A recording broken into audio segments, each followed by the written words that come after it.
of these films, which you're never shy to do, that you're either going to love it or you're going to go, what? That's just the way it works, Catherine. I just hope people come and make what they will of it, and don't have too many nightmares. I don't know what you're talking about.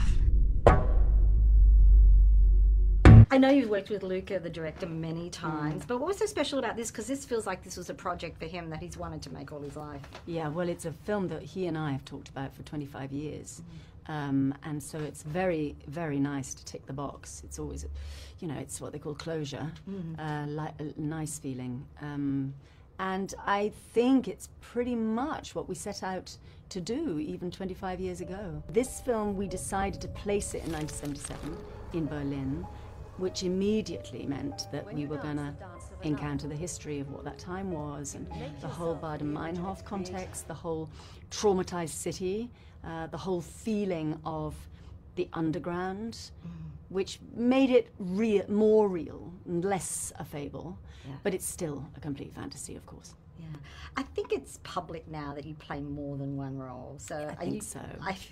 And there was this little kind of secrecy going on, which was like... Well, you know, actually, Catherine, it was always my intention that we would never, ever speak of it. Was that discussed, though, or it just sort of organically happened that you would, you know... It was always going to be the case. I mean, we talked about it years ago, that there would be these three, the link between these three characters: Madame Blanc, who's the artistic director of the dance company, Dr. Klemperer, who's the psychiatrist, and the queen witch, Madame Marcos. And so the feeling of them being actually one sensibility, but different aspects, was always there. The inevitable pull that they exert, and our efforts to escape them.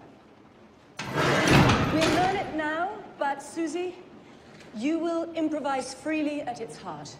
And Madame Blanc, I mean, how did you interpret her role? I mean, she's this statuesque, incredible. Yeah. So the thing that really was, I think, almost the first image for me about Madame Blanc was that it was all about roots, and I imagined her as a tree.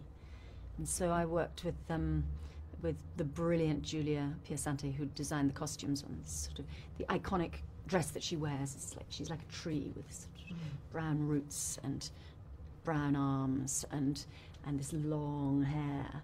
You have to decide, what is it you want to be for this company? It's interesting, this role reminded me in a strange way of 50 Shades, because I think it just shows as an actress how much commitment you can make to a role in terms of your fearlessness, in terms of your comfortability with your body. So I just wondered if that's something that you really think is probably one of your great assets as an actress and something you really enjoy doing. I do. I enjoy overcoming fears. I enjoy